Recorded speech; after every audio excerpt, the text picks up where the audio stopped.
నాటకం ఇది తెలిస్తే ఎంత బాధ కలుగుతుంది ఎవరికైనా కానీ. నేను ఎన్నడూ కూడా బయట పబ్లిక్ గవర్నెన్స్ చెప్పే అవకాశం రాలే కానీ ఇవాళ అవకాశం వచ్చింది కాబట్టి మీ దగ్గర చెప్తున్నా. రాజకీయాల్లో ఏమాత్రం కూడా ప్రజల మీద పట్టింపు, సమాజ పురోభివృద్ధికి సంబంధించిన పట్టింపు లేనటువంటి ఒక స్థితిలో ఇవాళ రాజకీయాలు పెడితే, పార్టీలు చేరితే కింద కార్యకర్త ఏంటంటే గా చంద్రబాబు నాయుడు పైసలు ఇచ్చిండు మీ సంగతి ఏంది అనే దాకా రాజకీయాలు వచ్చినాయి. ఇవాళ పార్టీ పెడితే, మీటింగ్ పెడితే పైసలు ఏమొస్తాయి నాకనే కాడికి రాజకీయాలను దిగజార్చారు. ఇట్లా దిగజారిన నేపథ్యంలో తెలంగాణ ఉద్యమం అనేది తలెత్తిన తర్వాత మెల్లమెల్లగా మనం రాజకీయాల స్వభావాన్ని మార్చే ప్రయత్నం చేస్తున్నాం. నిజానికి తెలంగాణ ఉద్యమం అనేటువంటిది ఎప్పుడు కూడా రాజకీయ పార్టీలు తేలేదు. ఎందుకు తేలే? చాలా విషయాల మీద రాజకీయ పార్టీలు కొట్లాడి, ప్రజలు కొట్లాడితే ముందుకొచ్చి జెండా వాతిండ్రు. తమకు ఎజెండా లేకపోయినా ప్రజలు కొట్లాడితే సారాయి ఉద్యమం ఏమన్నా తెలుగుదేశం పార్టీ నడిపిందా? కడుపుగాలిన ఆడవాళ్ళు ఉద్యమం నడిపించిండ్రు. ఉద్యమం మీద ఆడవాళ్ళు సంఘటితంగానే ఎన్టీ రామారావు ముందుకొచ్చేమన్నాడు, నేను నిషేధం పెడతా అని. ఆడవాళ్ళు నిషేధం పెట్టమన్నారా? మీరు ఆలోచన చేయండి ఒక్కసారి, మళ్ళీ కూడా ఆలోచన చేయండి. ఏమన్నారు వాళ్ళు? మా ఊరికి సారా వద్దు. అదే కదా వాళ్ళ నినాదం, మా ఊరికి సారా వద్దు. అంటే అర్థం ఏంది? మా ఊళ్ళో సారా అమ్మకుండా చేయమని. నువ్వు నిషేధం పెడితే ఏమైంది? దొంగ సారా ఊళ్ళల్లో అమ్ముతుంది. వాడేమన్నాడు? సారాయి అమ్మకుండా చేయమని. దానికోసం వ్యూహం ఏమన్నాడు? కానీ ఎన్టీ రామారావుకి అంత దూరం ఆలోచన లేదు. సారాయి వద్దంటున్నావు కదా, నేను బ్యాన్ చేస్తా పొమ్మన్నాడు. ఓట్లు వేయించుకున్నాడు, గెలిచిండు. ఇవాళ తెలంగాణ విషయం తలెత్తితే ఆ రకంగానైనా చంద్రబాబు అనొచ్చు కదా.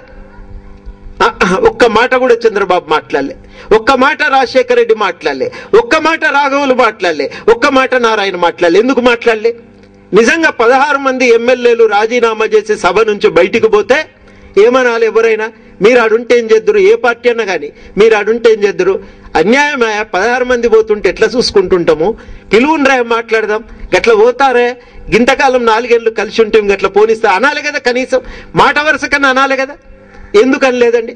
నెల రోజుల నుంచి చెప్పిండ్రు, తెలంగాణ రైతు ఎట్లయితే నేను ఆత్మహత్య చేసుకుంటానని ప్రకటించి ఓర్పు నశించి ఆఖరికి ఆత్మహత్య చేసుకుంటాడో తెలంగాణ ఎమ్మెల్యేలు కూడా మేము ఉండము వెళ్ళిపోతామని నెల రోజుల ముందు అన్నారు కదా.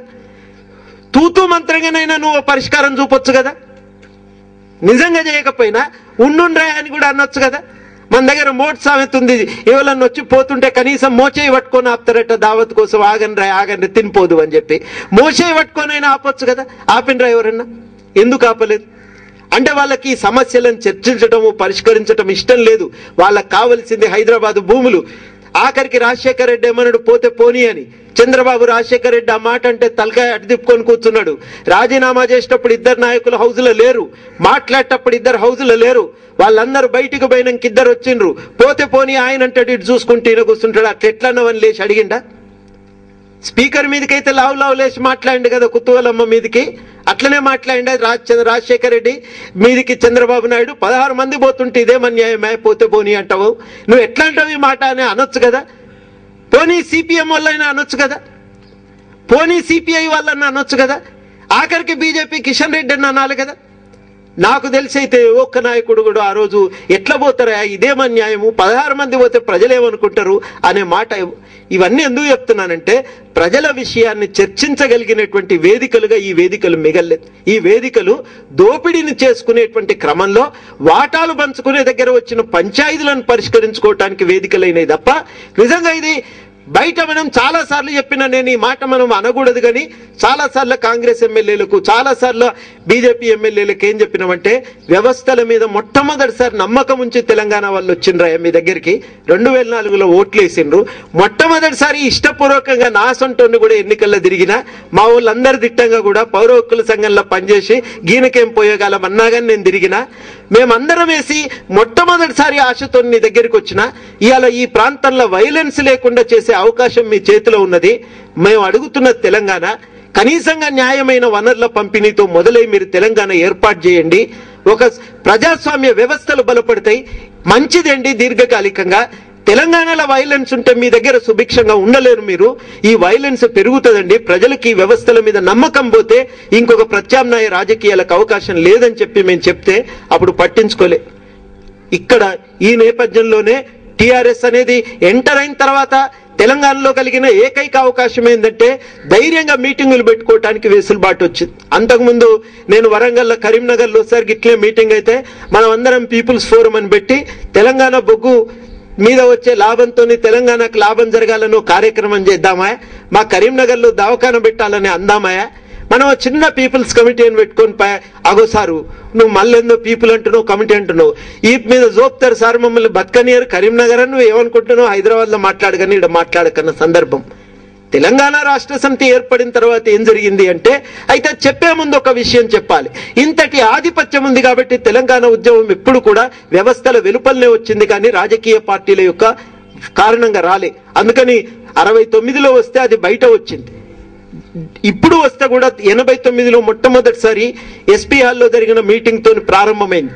ఆ మీటింగ్ లో యశోదారెడ్డి దగ్గర నుంచి మొదలుకుంటే ఈ జస్టిస్ మాధవ్ రెడ్డి దాకా వీళ్ళందరూ మాట్లాడితే ఎన్నెన్ని అన్యాయాలు జరిగినాయో చెప్తే అక్కడి నుంచి ఒక ఇంటర్నల్ గా ఇట్లా కలిసిన చోటల్లో మాట్లాడుకోవటం. నీ అమ్మ మనకి ఎంత అన్యాయం రా, మనం మాట్లాడితే ఆంధ్రకు మీటింగ్ లో నేను చాలా సార్లు, ఇప్పుడంటే మామూలుగా మన ఇంట్లో మాట్లాడుకునే భాష మాట్లాడుతున్నాం, కానీ అప్పుడు వేదిక ఎక్కితే చాలా మర్యాదగా పుస్తకంలో సినిమాలో ఉండే భాష మాట్లాడేది. ఊక కాళోజీ గారు అనేది, మీరు ఆంధ్రజ్యోతి ఆంధ్రప్రభలు చదివి పాడైనరా, మీకు భాష రాదు, నా లెక్క మీరు తెలంగాణ భాషలో మాట్లాడలేరు అని అంటే నాకెంతో బాధ అయింది నిజంగా. ఊక మన నెలమెల భాస్కర్ గారు అద్భుతంగా తెలంగాణ పదకోశం రాసిండ్రు. ఆయన ఒకసారి తెలంగాణ భాషా సాహిత్యం మీద మాట్లాడటానికి పిలిస్తే ఆయన ఇంట్లోకి వెళ్ళి బయలుదేరుతున్నట్టు ఏడిపోతున్నా అంటే, మీటింగ్ అంటే ఏం మీటింగ్ అంటే తెలంగాణ భాషా సాహిత్యం అంటే ఆయన భార్య నవ్విందట. ఎందుకో నవ్వుతున్నావు అంటే, నీకు కూడా తెలంగాణ భాష వస్తుందా, ఎప్పుడు ఆంధ్ర భాష మాట్లాడతావు కదా అని మాట్లాడేది. అట్లా అద్భుతంగా ఆంధ్ర భాష మాట్లాడేది. మాట్లాడితే వాళ్ళు మీటింగ్ దిగినాక మీరు కూడా ఎక్కడి నుంచి సార్ అంటే వరంగల్ అంటే, ఎక్కడ చదువుకున్నారంటే వరంగల్ ఉంటే, ఎంత మంచి తెలుగు మాట్లాడుతున్నారు సార్ వరంగల్ చదువుకున్నాక కూడా అంటుండే. ఎంత బాధ అనిపించేదంటే 89 మీటింగ్ అనిపించకపోయేది. వీడేంద్రా ఇట్లా అంటాడు, నేను తెలుగులో పుట్టినోడిని, తెలుగు నా మాతృభాష, తెలుగులో మాట్లాడడం గొప్పే ఉంది, వీడు ఇట్లా అంటాడు అనుకునేది. 89 మీటింగ్ తర్వాత నాకు అర్థమవడం మొదలుపెట్టింది, అమ్మ ఈడు హుషారున్నాడు రా, వీడు నీ తెలంగాణకి కూడా తెలుగు వచ్చా అని ఎక్కిరిస్తున్నాడు వీడు నన్ను అని అప్పుడు అర్థమైంది నాకు. ఇవన్నీ ఒక్కొక్కరి అనుభవాలు కలబోసుకుని మొదలైంది. ఆ కలబోసుకునే క్రమంలోనే బుర్గుల రామకృష్ణరావు భవన్ అని పేరు పెట్టింది, లేకపోతే చంటి రామారావు పెట్టకపోవు, విగ్రహాల మీద మాట్లాడుకోవటం ఇవన్నీ మొదలైంది. ఇట్లా రాజకీయాలు బయట మొదలై 96కు వచ్చినాక వరంగల్ మీటింగ్ జరిగిన తర్వాత, ఆ మీటింగ్ తర్వాత ఎవరు చెప్పలే ఇట్లనే గణేశుడు పాలు తాగుతున్నాడు అనేది ఎట్లా ప్రచారం అయిందో అట్లనే ప్రచారం అయింది. వరంగల్ మీటింగ్ అట అంటే వరంగల్ మీటింగ్ అట. టీవీ లేకపోయా, పత్రిక లేకపోయా, మనకు అందరూ పోయిన 3-4 వేల మంది. వాళ్ళు 300 మందికి వంట చేస్తే తిండి జాలు లేదు, హాల్ జాలు లేదు. అక్కడ అందరు రోడ్ల మీద ఇట్లా చేతులు కట్టుకొని వింటున్నారు అటెన్షన్ తోని. ఎవరు ఏం మాట్లాడినా పొల్లుపోకుండా వింటున్నారు. దాని తర్వాత కమిటీలు వచ్చినాయి. తెలంగాణ జనసభ అయితే, ఐక్యవేదిక అయితే, ఇవన్నీ వచ్చి కొట్లాటం మొదలు పెడితే ఒక్కొక్కరి మీద పడి కొట్టి కేసులు పెట్టి బతకనీయకుండా నెగలనీయకుండా చెట్టుకొగడు పుట్టకొగడుగా మారిపోయి ఆ నిర్బంధ వాతావరణంలో అప్పుడు ఈ కలిగిన ప్రజా చైతన్యం నుంచి మనమో పార్టీ పెడితే నిలబడగలుగుతాం. ఏ అసంతృప్తితో వచ్చిండో వేరే మాట, కానీ మనమో తెలంగాణ పార్టీ పెడదామనే ఆలోచనతో టీఆర్ఎస్ కొంతమంది ముందుకొచ్చి టీఆర్ఎస్ పెట్టడం. టీఆర్ఎస్ ఏర్పడటంతో తెలంగాణలో కలిగిన సౌలభ్యం ఏంటంటే మీటింగులు పెట్టుకోవటానికి రాజకీయ వెసులుబాటు కలిగింది. మొట్టమొదట కలిగిన లాభం ఊక జాదవ్ సాబ్ అనేది కోదండేకి ఫాయిదా హువా అబ్ హమ్ లోగోं మీటింగ్ రఖ్ సక్తే. అంతకుముందు మీటింగ్ పెట్టాలంటే గగనం అయ్యేది, మహాసావ్ అవుతుండేది. ఇప్పుడు ఏంటంటే తెలంగాణ మీద ఎక్కడైనా నువ్వు మీటింగ్ పెట్టుకోవచ్చు, నిన్ను అడిగేటోళ్ళు లేడు. ఊరూరికి మీటింగులు పెట్టడం, ఊరూరికి ధైర్యంగా చర్చించుకోవటం, పత్రికల్లో రాసుకోవటం, ఈ సౌలభ్యం కలిగింది. కానీ తెలంగాణ రాష్ట్ర సమితి అనేది పూర్తిగా ఈ ఉద్యమాల నుంచి వచ్చినటువంటి పార్టీ కాదు. కాబట్టి వలస పాలకులు తెచ్చిన రాజకీయాలను సమగ్రంగా వ్యతిరేకించి సమగ్రమైన ప్రత్యామ్నాయాన్ని లోహియా మాదిరిగా, జయప్రకాష్ నారాయణ మాదిరిగా ఒక ప్రత్యామ్నాయ రాజకీయాలను ముందుకు తేలేకపోవటం అనేది టీఆర్ఎస్ కుండే ప్రధానమైనటువంటి లోపం. ఇప్పుడు మన సమస్య ఏంటంటే ఆ లోపాలని బహిరంగంగా చర్చించుడా, ఈ లంగలందరి ముందు వీళ్ళని పెట్టి ఇజ్జత్ ఫజీద్ తీసుకునే బదులు వాడినట్లా కాపాడుకుంటూ వీని మీద దాడి చేసుడా అనేది మన ముందు ప్రధానమైనటువంటి ప్రశ్న. మనం ఒక్క మాట అంటే వాడు 4 రోజులు రాస్తాడు గ్యారంటీ, అది మాత్రం.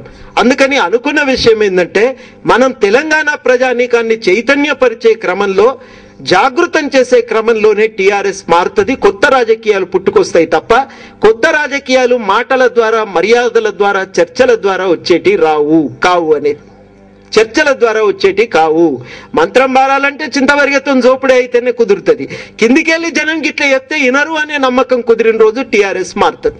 ఆ జనాన్ని తయారు చేయగలిగేటువంటి శక్తిగా 69లో జరిగిన మిస్టేక్ మనం పునరావృతం చేయవద్దు.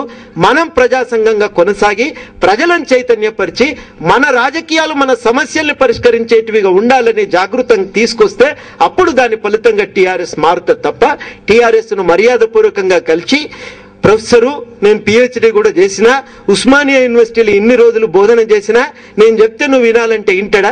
ప్రజల సంగతి నీకెరకని నాకెరకన్నా సార్ పాఠాలు చెప్పుకోపోమంటాడు. ప్రజలు చెప్తే వింటాడు.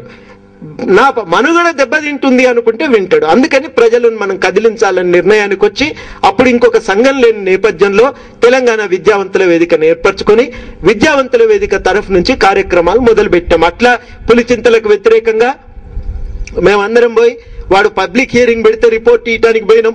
మొదటి దెబ్బ మమ్మల్ని రానియలే, పోలీసులను పెట్టి గంటేసిండు, పెద్ద ఇష్యూ అయింది. ఆఖరికి ఏదో కారణం చేత మళ్ళీ ఎంక్వైరీ అయింది. మళ్ళీ ఎంక్వైరీ అయితే ప్రజలను రాకుండా చేసి మమ్మల్ని మాత్రం రానిచ్చిండు. వాని జాగ్రత్త చూడండి.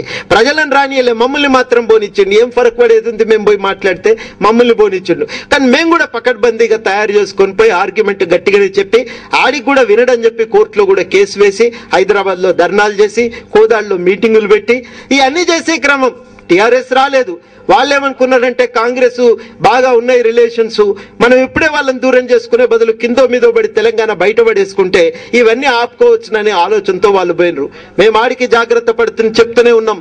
మీరు కింద ప్రజల్ని నిలబెట్టుకోకపోతే, కింద ఇష్యూస్ మీద ఎప్పటికప్పుడు ప్రజల్ని ఎడ్యుకేట్ చేయకపోతే, దాని మీద మీరు చేస్తున్న అంతర్గతంగా చేస్తున్న ప్రయత్నాలను వివరించుకోకపోతే మీరు బలహీనమైపోతారు. బలహీనమైపోయి వేర్లు పూర్తిగా కుళ్ళిపోయినాక చెట్టు ఒక్క దెబ్బ కొడితే కింద పడుతుంది అంటారు సార్. అట్లా అయిపోతుంది. అట్లా కానియొద్దు అని చెప్పి మనం చెప్పే పద్ధతిలో చెప్పినాం. కానీ వాళ్ళ ఆశలు వాళ్ళకి సోనియా గాంధీ గ్రీటింగ్ చెప్పే ఇవ్వకపోతుందా? ఎప్పుడు అయినా తెలంగాణ గురించి మంచిగానే వింటుండే, న్యాయం జరగవలసిందని అంటనే ఉండే, కాకపోతుందా అనేటువంటి ఒక నమ్మకం. అంతేకాదు పూర్తిగా రాదు అనిపించుకోకుండా మనం బయటకు వస్తే కూడా రేపటి దినాన నువ్వు దూరం చేస్తేవని అంటారేమో అనే భయము రెండు ఉన్నాయి. వాళ్ళకి భయం కూడా ఉంది. కాబట్టి మనం కాంగ్రెస్ తప్పనిపించి బయటకు వద్దాం కానీ అంతవరకు వద్దు అనే ఆలోచన, ఇవన్నీ వాళ్ళ మీమాంసలు వాళ్ళకి జరిగినాయి. కానీ కింద మనం ఆర్గనైజేషన్ బలోపేతం చేసుకుంటూ ఎప్పటికప్పుడు కార్యక్రమాలను ఉధృతం చేసుకుంటూ పోవటం కారణంగా జరిగిన ఒక లాభం ఏమైందంటే ఇష్యూ లైవ్లీగా ఉంది, ప్రజలు గట్టిగా నిలబడ్డారు. ఆ ఒత్తిడి అనేది ఆఖరికి టీఆర్ఎస్ వైఖరిలో కూడా మార్పుకు చాలా కీలకమైన పాత్ర వహించింది. బహిరంగంగా జరిగిన విషయాలు, రహస్యంగా కూడా ఆయనతో చెప్పిన విషయాలు కూడా ఇవే. మేము ఏది బయట మాట్లాడినామో అవే విషయాలు లోపల ఆయన దగ్గర చెప్పినాం. లోపల ఆయన దగ్గర చెప్పిన విషయాలు బహిరంగంగా పత్రికల్లో మేము రాయలే గానీ ప్రతి మీటింగ్ లో చెప్పినాం, ప్రతి కరపత్రంలో రాసినాం. ఆఖరికి మా అవగాహన పత్రంలో కూడా మేము రాసుకున్నాం. టీడీపీకి టీఆర్ఎస్ కు స్పష్టమైన కార్యాచరణ నిర్మాణం లేకపోవడం సమస్య. ఈ కారణంలో ఇవాళ ప్రజా ఉద్యమం యొక్క ఆవశ్యకత అనేది ఉంది. ఆ పాత్ర నిర్వహించవలసిన బాధ్యత మన మీద ఉంది అని చెప్పి ఆ నేపథ్యంలో మన పాత్రను కూడా నిర్వచించుకొని అక్కడి నుంచి ఒక కార్యక్రమాలు మొదలుపెట్టి అప్పుడు మేము చెప్పినాం ఇవన్నీ జనం ఇట్లా అనుకుంటున్నారు సార్, సమస్య ఇట్లా ఉన్నది. ఓసారి అయితే ఢిల్లీకి కూడా పోయి 2 రోజులు ఈ విషయాలన్నీ చర్చించి మున్సిపల్ ఎన్నికల్లో ఓడిపోయిన తర్వాత ఎందుకు ఇట్లా జరిగింది అన్నప్పుడు కూడా ఇవన్నీ మాట్లాడి ఈ కార్యాచరణ ఉండవలసిన అవసరాన్ని వివరించి ఒక కొత్త రాజకీయాలను తేవలసిన బాధ్యత కూడా వాళ్ళ మీద ఉందని చెప్పి ఆ చెప్పిన తర్వాత పోలవరం మీద ఒక మీటింగు, ఆ తర్వాత పోలవరం మీద ఒక కేసు, హైదరాబాద్ లో కూడా దానికి సంబంధించి గట్టిగా వాళ్ళు చర్చలు చేసి ఆఖరికి సోనియా గాంధీ దాకా తీసుకుపోయి సోనియా గాంధీతో కూడా చెప్పించి ఈయనతోని మన దిగ్విజయ్ సింగ్ సమక్షంలో రాజశేఖర రెడ్డితో చర్చలు చేయించి రాజశేఖర రెడ్డి ఓ కమిటీ వేస్తానన్నాడు. ఆఖరికి కమిటీ వేసిన శర్మ గారిని పిలుచుకొచ్చి హైదరాబాద్ లో బర్త్డే సందర్భంగా కృష్ణ తులాభారం నిర్వహించినట్టుగా ఆయన కూడా ఆయన పుట్టుక దినం సందర్భంగా పైసలతోని ఆయనను తూకం వేసి ఆ పైసలు దానంగా ఇచ్చి ఆయనను కమిటీ